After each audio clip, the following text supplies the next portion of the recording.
నమస్తే, నేను మీ కుప్ప పద్మిని. ఇన్నాళ్ళు మీ సపోర్ట్ ని నాకు అందిస్తూ, మీ ప్రేమని నాకు అందిస్తున్న ప్రతి ఒక్కరికి కృతజ్ఞతలు. ఇప్పుడు చూడబోతున్న ఈ వీడియో కూడా ఖచ్చితంగా మీకు ఉపయోగపడుతుంది. లైక్, షేర్ అండ్ సబ్స్క్రైబ్ చేసి మీ ఇష్టాన్ని అలాగే మీ సపోర్ట్ ని నాకు అందించండి. అలాగే ఈ వీడియో పట్ల మీ అభిప్రాయాన్ని కామెంట్ సెక్షన్ లో కామెంట్ చేసి నాకు తెలియజేయండి. నమస్తే. జీవితంలో రకరకాల సమస్యలతో బాధపడుతున్నారా? ముఖ్యంగా ఆర్థిక సమస్యలతో సతమతమవుతున్నారా? ఎన్నో పరిహారాలు చేసి అలసిపోయారా? మంచి మార్గం దొరకాలని కోరుకుంటున్నారా? అయితే రండి, విశ్వాన్ని ఎలా అడగాలో తెలుసుకుందాం. లా ఆఫ్ అట్రాక్షన్ క్లాసెస్ మీకోసం మన ఛానల్లో. వివరాల కొరకు సంప్రదించండి. కలియుగంలోనే ఉన్నాము. కలియుగంలో అనేక రకమైన కష్టాలు అనుభవిస్తూ ఉన్నారు. ఎందువలన ఇన్ని కష్టాలు అనుభవిస్తూ ఉన్నారు? ఈ కష్టాల సుడిగుండ నుంచి బయటపడటానికి మార్గం ఏదైనా ఉందా? బ్రహ్మాండంగా ఎప్పుడు ఉంది, సృష్టి ఆది నుంచి ఉంది. ఏకాగ్రత కావాలి, పూజల్లో మనసు పెట్టాలి, చెయ్యాలి. మనసు పెట్టిన తర్వాత అవ్వడం లేదనేటువంటిది అది కరెక్ట్ కాదు. మీ మనస్సు ఎక్కడ అక్కడ ఉండాలి. మీరు ఐక్యమైన తర్వాత ఆ దివ్య శక్తిలో, ఆ భగవత్ స్వరూపంలో మీ బాధలు, ఈతి బాధలన్నీ ఆయన తీసుకుంటాడు. కుచేలుడికి మరి కృష్ణావతారంలో తీసుకున్నాడు, సర్వ సంపదలు ఇచ్చేశాడు. కానీ ఇవ్వడం కంటే ముందు బోల్డంత దారిద్ర బాధని అనుభవించాడు కుచేలుడు. అనుభవించిన తర్వాత తట్టుకోలేక స్వామి దగ్గరికి వెళ్ళాడు. అంతవరకు మరి ఎందుకు గుర్తు రాలేదు, అది కొంచెం బాధ.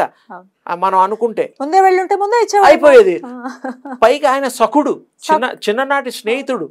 ఆయనే కాదు, మీరు కూడా ఆయన కంటే ఎక్కువగా కూడా మీరు అవ్వచ్చు. ఎలా? మనస్సు నిండా స్వామిని, తల్లిని మనం నింపేసుకోవాలి. నీవే తప్ప హితపరం వెరుగా అనే స్థాయిలో గనక మీరు వచ్చి టోటల్ సరెండర్స్ అయితే ఎందుకు చేయడండి? ఫర్ ఎగ్జాంపుల్, మీకు 2 పిల్లలు, 3 పిల్లలు, అమ్మాయో అబ్బాయో, ఒక తల్లిదండ్రులకి, ఒక కుటుంబానికి. పిల్లలు చిన్నప్పుడు ఆడుతూ ఉంటారు. పాకుతూ ఉన్న దగ్గర నుంచి కూడా చూడండి, వాడికి ఆకలిస్తే అడుగుతాడా? తల్లే పెడుతుంది. తండ్రి ఏం చేస్తాడు? పండగ వచ్చింది, పబ్బం వచ్చింది, బట్టలు ఇస్తాడు. కుర్రాడు అడిగాడా? అమ్మాయి అడిగిందా? బంగారం అవేవో చేయిస్తాం ముద్దుగా ఉండడం కోసం, చెవులు పోగులని, ముక్కు పొడకలని ఏవో. అది ఎవరు అడిగారు? పిల్లలు అడిగారా అండి? అసలు అడగలేదు. ఎందుకు అడగలా? ఆ యొక్క పిల్లల్ని తీసుకొచ్చిన బాధ్యత తల్లిదండ్రులది. అందుకని ఆ పిల్లలు వాళ్ళ యుక్త వయసు వచ్చేదాకా చూస్తారు, పెళ్ళిళ్ళు కూడా చేస్తారు, తర్వాత కూడా చూస్తారు, తక్కువ ఇస్తారు. ఎందుకు? వాళ్ళని చూసుకునే స్తోమత స్థాయి వచ్చింది కాబట్టి వదులుతారు. వీళ్ళని కూడా చూచుకునే గొప్ప కార్యక్రమాలు కూడా చేస్తారు. పక్షిలాగే అనుకోండి, అంటే పక్షికి మా రెక్కలు వచ్చే వరకు తల్లి కాపాడుతుంది, తర్వాత అవి కూడా ఎగిరిపోతాయి. మనం కూడా అంతే. దేవుడికి అడగద్దు, ఆయన అడగాలమ్మా. ఎందుకు అడగొద్దు అంటున్నానంటే, ఆ పదం కాదంటున్నానంటే, కొన్ని అడగాల్సి వస్తుంది. తెలుసో తెలియకో, నాకు ఈ జన్మ తొందరగా ముగించేయి, నా ఈ పాపాలు ఏమన్నా ఉంటే తొందరగా ప్రక్షాళన చేసే జ్ఞానాన్ని ప్రసాదించు, పూర్వజన్మ సుకృతాన్ని నాకు కలిగించు, నన్ను జ్ఞానిని చెయ్యి, మంచికి చెడు తెలుసుకునేటువంటి ఆ సర్వశ్రేష్టమైనటువంటి జ్ఞానాన్ని ప్రసాదించు. అప్పుడు నేను నాకు అవసరమైందే చేస్తా, నీకు ఇష్టమైందే చేస్తా, నేను ఎవరిని బాధ పెట్టను. దీనిని మాత్రమే అడగాల, ఏదన్నా అడగొచ్చు. కానీ మరి మీకు అవసరం ఏముంటుంది? ఇప్పుడు ఆకలేస్తుంది, అప్పుడు ఏం అడుగుతాడు? బట్టలు కావాలని అడుగుతాడు, అన్నమే అడుగుతాడు. ఇప్పుడు నాకు డబ్బులు కావాలి, డబ్బులు అడుగు. అడగచ్చా? అడగచ్చు. అంటే అది ధర్మ సంబంధమైనటువంటిది. ఇంటికి అడుగు, పిల్లలకి అడుగు, బట్టలకి అడుగు, ఫీజులకి అడుగు, ఉద్యోగంలో ఉన్నతికి అడుగు, తప్పులేదు. వ్యాపారంలో 4 రూపాయలు కావాలి, అడుగు, తప్పులేదు. ఏదైనా ధర్మబద్ధంగా. ఎలా అడగమంటారు మరి? డైరెక్ట్గా మనసు పెట్టి, పొద్దున పూట ఏదో పూజ చేసుకోకుండా బయటికి రాం కదా, చక్కగా దండం పెట్టుకొని, స్వామి ఈరోజు నేను షాప్కి వెళ్తున్నాను, ఉద్యోగానికి వెళ్తున్నాను, ఆరోగ్యాన్ని ఐశ్వర్యాన్ని చూడు, కరెక్ట్గా నేను పనిచేసే ఆఫీసు మూసేయకుండా చూడు. మరి మూసేస్తే వీడి ఇంటికి వచ్చేస్తాడు, జీతం సరిగ్గా ఇచ్చేటట్టు చూడు అని దండం పెట్టుకోవాలి. ఇంటికి నుంచి బయలుదేరి మళ్ళీ ఇంటికి వచ్చేటట్టు క్షేమంగా కూడా చూడు. ఎందుకంటే పిల్లల్ని చూసుకునే బాధ్యత నాకుంది. అందుకనే నీ అన్ని బాధ్యతలు నీ మీద పెట్టా, నువ్వే చూసుకుంటావు. పరాత్పరుడు కదా, నన్ను కల్మషంగా నేను కోరుతున్నా, అందుకని నువ్వు వింటావు. భక్త సులభుడివి, అందుకని నేను నమ్ముతా అన్నప్పుడు వాడికి అన్ని మంచి జరుగుతుంది. ఇదే అసలు సిసలు పూజ. ఇదే మీరు అది చేస్తారు, ఇది చేసేసారు, వేలకు వేలు ఖర్చు పెట్టేస్తారు, లక్షల ఖర్చు పెట్టేస్తారు కాదు. త్రికరణ శుద్ధిగా స్వామిని నమ్మి చెయ్యాలి. ఇంకోటి అప్పు తీసుకొచ్చి కూడా పూజలు చేయొద్దు. ఏ దేవుడు చెప్పలా నువ్వు అప్పు 2 లక్షలు తీసుకొచ్చి ఈ పూజలు చేస్తే ఈ పూజలకి అంతకుముందే అప్పు అయింది, ఆ అప్పు తీరుద్దాం అని ఈ 2 లక్షలు మొత్తం కలిపి 10 లక్షలు అయింది. ఎప్పుడు తీరను? లాటరీ అన్నా తగలదు. ఎవరన్నా దానం అన్నా చేయాలి. ఏదో దానం అంటే ఎంత ఇస్తారు? 100, 200 ఇస్తారు. లక్షలు దానం ఎవరు ఇస్తారు? అలాంటి వాళ్ళు ఎవరున్నారు? కుబేర్లు ఉన్నాయి ఇవ్వరు. రైట్, అద్భుతంగా వివరించారు. అయితే ఈ కలియుగంలో ఇటువంటి కష్టాలు పోవాలి అని అంటే మనసు పెట్టి మళ్ళీ మనం ఇలా అడుగుతున్నాం, ఇస్తాడో ఇవ్వడో డౌట్ ఉంటుంది. డౌటే వద్దు, ఎందుకంటే అసలు అడగకపోయినా ఇస్తాడు. నువ్వు బాగుపడతావు, ఆయన బిడ్డవి కదా. నా బిడ్డల్ని నేను చూసుకునేది ఆయన బాధ్యత. కానీ మనం ధర్మంతో కూడా ఉండాలి కదా. ఎవరిని హింసించకుండా, ఎవరిని మోసం చేయకుండా, అన్యాయం చేయకుండా ఉన్నప్పుడే దేవుడికి ఇష్టమవుతావు. అన్యాయం చేస్తూ దేవుడిని ఇష్టం అంటే ఎలా కుదురుతుంది? చెడులో భగవంతుడు కోరిక ఆ యొక్క శక్తిని ఇమ్మంటే ఇవ్వడు ఆయన. చెడుకి ఇవ్వడు, మంచికి ఇస్తాడు. రైట్. అయితే ఈ పూజల విషయం, ఇప్పుడు పూజల విషయంలోనే ఉన్నాం కాబట్టి ఇది మరో ప్రశ్న స్వామి. ఈ పూజల విషయంలోనే త్వరతగతిన ఇప్పుడు ఇన్స్టెంట్ మ్యాగీ యుగంలో ఉన్నాం మనం. టక్మన్ అయిపోవాలి. నేను ఇలా పూజ చేశాను, అలా స్వామి ప్రత్యక్షం అవ్వకపోయినా పర్లేదు, సమస్య మాత్రం తీరిపోవాలి అనే ధోరణి ఎప్పుడైతే వచ్చేసిందో, ఎవరెవరు ఏమేమి చెప్తున్నారు, ఏం చెప్తే ఏమైపోతుందో చూద్దాం. ఇప్పుడు కొత్తగా ఏదైనా చెప్పారనుకోండి, దాని మీద ఆకర్షితులు అవ్వటం, వామాచారాన్ని ఆశ్రయించటం చూస్తూ ఉన్నాం. చాలా మంది బహిరంగంగానే వచ్చి మేము అమ్మవారికి ఈ పంచమకారాలని ఇలా సమర్పిస్తాం, అలా సమర్పిస్తాం, ఇలా మీరు చెయ్యండి అంతే, మీకు నెక్స్ట్ డే కల్లా ఇట్లా చిటికలో పని అయిపోతుంది అని అంటే దానికి ఆకర్షితులై వామాచార పద్ధతికి వెళ్ళటం ఎంతవరకు సమంజసం అనుకోవచ్చు? ఒక్కటేనమ్మా, సులువైన పద్ధతికి వెళ్ళడం అనేటువంటిది శ్రేష్టం. ఈ బోల్డ్ పద్ధతులు ఉన్నాయి, అవన్నీ కూడాను టైం పట్టేవి. చక్కగా మీ ఇంట్లో మీరు కూర్చొని బ్రాహ్మీ ముహూర్తంలో కోరుకోండి, మనసా వాచా కర్మణ. ఆ స్వామివారు వింటారు. ఏ సమయం బ్రాహ్మీ ముహూర్తం అంటే? యాక్చువల్గా కొంతమంది 3:30, కొంతమంది 3 o'clock అని చెప్తూ ఉంటారు. 45 నిమిషాల ముందర, సూర్యోదయానికి ముందర వరకు ఉంటుందని చెప్తారు. అసలు బ్రాహ్మీ ముహూర్తంలో అనే దానికి నా వ్యక్తిగతమైనటువంటిది ప్రతిదీ మరి బ్రాహ్మీ ముహూర్తంగా నేను భావిస్తా. ఎందుకంటే ఆ బ్రహ్మని కొలవడానికి ఒక ముహూర్తమా అనేది అప్పుడప్పుడు నన్ను నేను ప్రశ్నించుకున్నాను. నేను యోగ సాధన చేశాను, హిమాలయాల్లో చేశాను, రకరకాలుగా నేను ఆ యొక్క కృపను పొందగలిగాను. ఆ సమయంలో న్యూట్రల్గా ప్రపంచవ్యాప్తంగా కొంత స్తబ్దత, ప్రశాంతత, అలికిడి అవన్నీ ఉండకుండా ఏకాగ్రత చేయడానికి సరైన ఆ బ్రహ్మముహూర్తం అనేటువంటిది నిర్ధారణ చేశారు. అది అప్పుడు శక్తి కూడా వస్తుంది. అంటే ఏకాగ్రత కుదిరితే తప్పకుండా మీకు వస్తుంది. మామూలుగా అయితే 3:30 ఆ ప్రాంతంలో ఒకంత పీస్ఫుల్ గా ఉంటుంది, అప్పుడు చేయొచ్చు.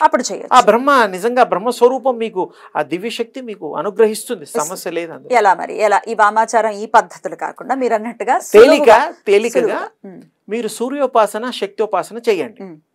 దాంట్లో ఉదయం పూట సూర్య ఉదయం అయితున్నప్పుడు అప్పుడు ప్రచండంగా ఉండదు. ఇలా చూడండి, ఇంతే. నమంత్రం న తోయం న తీర్థో న భోగం, శివానంద రూపం. ఏమొద్దు, హాయిగా ఇలా చూడండి. ఓ మనిషిని చూస్తున్నట్టు ఆ స్వామిని చూడండి, భాస్కరుని చూడండి. దేవతలు కూడా ఆర్ఘ్యం ఇచ్చారు కదా గతంలో, అంతకంటే గొప్పదా కనబడే దేవుడు కదా. వీళ్ళు కూడా దేవుళ్ళే, కాదనడం లేదు. ఆ దేవుళ్ళు కూడా పూజించిన దేవుడు ఆయన. అందుకని ఇలా చూడండి. చూసినప్పుడు చక్కగా ఆయన చక్కటి మంచి ఎరుపు, తర్వాత పసుపు, తర్వాత తెలుపు, అలా మిల్కీ వైట్ అలా వస్తుంది. అలా 1 నిమిషం 2 నిమిషాలు చూడండి, ఎక్కువ టైం అక్కర్లా. రెప్పలు వాల్చినా పర్వాలేదు, ఇలా చూసినా పర్వాలేదు, కళ్ళు మూసుకోండి. అక్కడే మీ కళ్ళల్లో ఆ బింబం కనబడుతుంది. ఆ బింబాన్ని కాన్సన్ట్రేట్ చేస్తే అదే దివ్య శక్తి స్వరూపం లాంటిది. మీ బాడీ అంతా దివ్య శక్తి హృదయ కుహరంలో ఉంటుంది.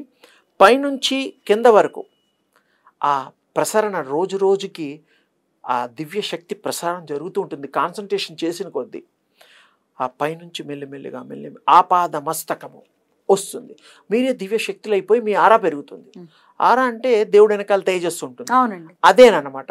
ప్రతి మనిషికి 6 ఇంచుల నుంచి 1 ఫీట్ ఉంటుంది జనరల్. 6 ఇంచుల కంటే తక్కువ ఉండదు. ఇక ఉందంటే ఏమో తెలీదు, నా దృష్టికి రాలా. 3 అడుగుల వరకు కూడా పెంచొచ్చు, 4 అడుగులు పెంచొచ్చు, విశ్వంతో కనెక్ట్ అవ్వచ్చు. దాన్ని కిర్లియన్ కెమెరాలో గనక ఫోటో తీస్తే తెలుస్తుంది మీ ఫోటోలో ఎన్ని అడుగులు ఉంది, ఏమిటి, ఏ రంగులు ఉన్నాయి, ఏ జబ్బులతో మనం సతమతం అవుతున్నా కూడా దాంట్లో ఎజెండా ఉంటుంది, కనబడుతుంది. ఆ కెమెరా కూడా కిర్లియన్ అనేవాడు కనుక్కున్నాడు అనమాట. సరే కనుక్కున్నాడు, అయిపోయింది. ఇప్పుడు అవే ఈ యొక్క మెడికల్ దీంట్లో వాడుతున్నాం, ఎంఆర్ఐ అవన్నిట్లో కూడా ఆ టెక్నాలజీ ఉంది. అయితే ఇవన్నీ కాకుండా మీ యొక్క ఆరాన్ని నేను చూడగలుగుతా, నాకు ఆ స్థితి ఉంది. ఆ భగవంతుడు కృప వల్ల నేను సంపాదించగలిగాను. డబ్బులు కాదమ్మా, ఆ దివ్య అనుగ్రహాన్ని సంపాదించాను ఆ స్వామి అమ్మవారు శక్తి వల్ల. ఇలా చూస్తే నేను మీకు ఇంత ఉందమ్మా, మీ ఆరా బాగుంది లేదు చెప్పగలుగుతాను. అలా అందరూ చెప్పగలుగుతారు, నేనే కాదు. సంపాదించుకోవచ్చు చాలా తేలిక, జస్ట్ 2 minutes. సూర్యుడిని అలా చూడ ఏమీ లేదు, ఏమొద్దు, కానీ సూర్యోదయానికి ముందు లేవాలి. దీనికి తర్వాత పడుకోండి. మరి ఏం చేస్తారు, ఎవరు లేవలేకపోతే కాసేపు లేచి ఇలా చూసి తర్వాత 1 గంట 2 గంటలు పడుకొని మళ్ళీ ఆఫీస్కి వెళ్ళకపోతే కుదరదు కదా. అందుకని ఆ కాసేపు చూడండి. అది ప్రాక్టీస్ చేస్తూ రాత్రిపూట మాత్రం కాన్స్టెంట్ రిమెంబరెన్స్ అది చెయ్యొచ్చు. అబౌట్ ఈ యొక్క ఏదైతే చూసారో దాన్ని కళ్ళు మూసుకొని నిద్రపోయేటప్పుడు అలా దాన్ని మళ్ళీ రిపీట్ చేస్తూ మార్నింగ్ ఎప్పటిదాకా అయినా సరే మీరు నిద్రలో జారిపోయినా మీ ఆత్మ చేస్తుంది. ఆ విషయం తెలుసా మీకు? ఈ షట్చక్రాలు రోజు చేస్తాయి కొన్ని వేల సార్లు. ఒక్కొక్క చక్రం, అనాహత చక్రం కానీ, విశుద్ధ చక్రం కానీ, భృగుటిలో ఉండే కానీ, ఆ సహస్రాలు కానీ అన్ని జపాలు చేస్తున్నాయి, రోజు చేస్తాయి. అది ఎవరు చెప్పరు, దానికి విడిగా మనం నేర్చుకోవాల్సింది యోగంలో ఉంది.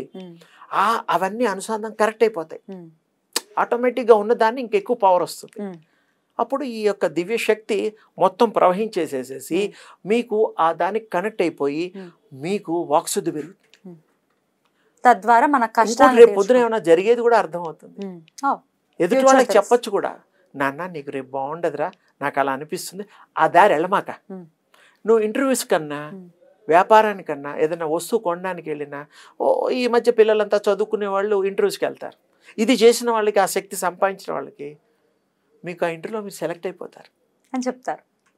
ఎందుకు అవుతారంటే మీరు భగవంతుడి యొక్క కృప కలిగిన వ్యక్తిని. వాడు ఈ రేసు, ఈ యొక్క తేజస్సు వాడు, వాడికి అలా మీరు నచ్చుతారు. అద్భుతం. సో ఇది చెయ్యొచ్చు. శక్తిని అయితే ఎలాగ శక్తిని మీరు ఉపాసన చేసుకుని బాడీ అంతా శక్తిమయం చేసుకుంటున్నారు. ఇది సూర్యుడిని అన్నారు. సూర్యుడిని దివ్య శక్తి మీరు కనబడడం కోసం సూర్యుడికి సింబాలిక్ గా చెప్పా. దివ్యశక్తి ఎప్పుడు మీ పక్కన ఉంటుంది, నా పక్కన ఉంటుంది, సర్వ జగత్తులో ఉంటుంది, ఈ 14 లోకాల్లో ఉంటుంది. శక్తి లేనిది అసలు ఏదైనా ఉందా? భగవంతుడు కూడా శక్తి ఉండబట్టే మనం దేవుడు అంటున్నాగా. సో ఇలా చేసి మనం చక్కగా మన ప్రాబ్లమ్స్ నుంచి బయట. నేను ఎందుకు సింపుల్ గా చెప్పానంటే ఈ రోజుల్లో కష్టపడి 40 రోజులు 30 రోజులు అర్ధమండలం అంటే ఉంటాడా ఎవడన్నా? మోకాళ్ళ నొప్పులు ఉన్న వాళ్ళు ఉంటారు, ఇంకో రకాలు ఉంటాయి. ఇంతసేపు కూర్చోలేంటే వాడికి ఆ తోట ఇది వచ్చింది అంటారు. ఈ 2 నిమిషాలు అనేసరికి వాడికే ఇంట్రెస్ట్ పుడుతుంది, స్టార్ట్ చేస్తారు. నేను చూడగలుగుతున్నానంటే something is there. Okay, why don't you try this? Okay, try చేయండి. వామాచార పద్ధతికి ఎటువంటి పరిస్థితుల్లో వెళ్ళొద్దని సజెస్ట్ చేస్తారు? వెళ్ళొద్దు అంటే ఒకటమ్మా, ఇప్పుడు అవసరం లేదు, అది అత్యాశ అవుతుంది, అన్నిటినీ నమ్మడం అవుతుంది, అందులో పవర్ లేదు. దాని గురించి నేను డిస్కషన్ చేయడం లేదు, దాన్ని నేనేమి ఎవరిని ఏం అనలేదు, ఎందుకంటే అది వాళ్ళ స్వవిషయం. కానీ మీకు తేలిగ్గా మీకున్నప్పుడు ఎందుకు దాని జోలికి వెళ్ళి ఏ పూజలైనా కూడా అన్నీ, ఏ పూజ అయినా మీకు ఏకాగ్రత కావాలని మొదట్లోనే చెప్పాను. పంతులు గారు ఒకసారి చేయిస్తూ ఉంటారు. ఆయన కూడా మరి చేసేటప్పుడు మనం పువ్వులు వేయమంటే పువ్వులు వేస్తాం, అక్షతలు వేస్తాం, ఆయన ఏం చెప్తే అది చేస్తాం, దక్షిణిస్తాం, ఆయన వెళ్ళిపోతారు. మరి మీ ఏకాగ్రత ఏది ఇక్కడ? దేవుని పెట్టుకున్నా మీరు పూజ చేసినా ఆయన ఏం చెప్తే అది చేస్తారు. ఆయన ఇది కూడా చెప్పమని నా కోరిక ఏంటంటే, నాయన నీ మనసు పెట్టి పూజ చేయి, భగవంతుడికి ఇంత ఖర్చు పెడుతున్నావు చెప్పాలి, ఒక మాట చెప్పాలి, చెప్తే బాగుంటుంది. బహిర్గతంగా వామాచారం గురించి మాట్లాడటాన్ని మీరు ఎలా చూస్తారు? బహిర్గతంగా మాట్లాడడం అంటే ఒకటండి, ప్రజల ఇబ్బందులు బట్టి కొంతమంది ఆకర్షితులు అయిన వాళ్ళు వెళ్తున్నారు, అందరూ వెళ్ళడం లేదండి, అందరూ వెళ్ళట్లేదు. ఆ వెళ్ళే వాళ్ళకు కూడా పాపం ఆలోచించండి. మీ డబ్బులు కానీ, మీ సమయం కానీ మిమ్మల్ని మీరు చూచుకొని అన్నిటికీ ప్రిపేర్ అయి వెళితే మీ ఇష్టం. బట్ దాని జోలికి వెళ్ళిన దాఖలాలు కొంతమంది నాకు ఐడియా ఉంది, ఇబ్బందులు పడతారు, మతి స్థిమితాన్ని కోల్పోయిన వాళ్ళు కూడా. అంటే ఆ వామాచారంలో ఆ శక్తికి సంబంధించిన స్వీకృతిలో వాళ్ళు ఇచ్చేటువంటి దాంట్లో ఏ రకంగా వాళ్ళు ఆ శక్తిని ఉపాసన చేశారో, వీళ్ళకి ఆ కార్యక్రమాలు చేస్తున్నారో, చేయదలిచారో అనేటువంటిది డిసిషన్ చేసే వాళ్ళది ఉంటుంది. ఆ పద్ధతులన్నీ వాళ్ళకి తెలుసు. అందుకని అసలు వాళ్ళు ఏం చెప్పినా అవుతుంది అంటే అవ్వేటట్టుగా వాళ్ళు చేయగలిగితే వాళ్ళు కూడా గొప్పవాళ్ళే. వామాచారంలో కూడా మీకు ఆ పనులు జరుగుతున్నాయంటే నిజంగా అలా కూడా మరి సాక్ష్యం కానీ రుజువులు కానీ ఎవరినన్నా ఉంటే మరి కొంతమంది నమ్ముతారు, నమ్మడానికి వీలుంటుంది. ఏదైనా పద్ధతి ఒకప్పటి నుంచి ఉన్నది కాబట్టి ఇప్పుడు అది అవుతుందా లేదా, సక్సెస్ అనేటువంటిది అది లాభం చేకూరుతుందా లేదనేటువంటిది ముఖ్యం. ఈ చర్చ అదే చూసుకోవాలి డెఫినెట్ గా. బట్ దాని జోలికి వెళ్లకుండా ఉంటే మీరు చాలా సులభతరంగా చేసుకునే చేసుకోండి హాయిగా. అదే అది ఎలాగో సూచిస్తున్నారు కాబట్టి దాని జోలికి వెళ్లకుండా తేలిక మార్గం. దీనికి గురుపదేశం కూడా లేదుగా. మీరు చూస్తే ఆయనే గురువు, జగత్తుకి గురువు ఆయనేగా. ఆయనే గురువు. మనసులో అనుకోండి నువ్వే నా గురువు తండ్రి అనుకుని ఆయనని అనుగ్రహించమని కోరుకుంటూ చక్కగా దండం పెట్టుకోండి. అద్భుతం, చాలా అద్భుతం, తేలిగ్గా ఉంటుంది.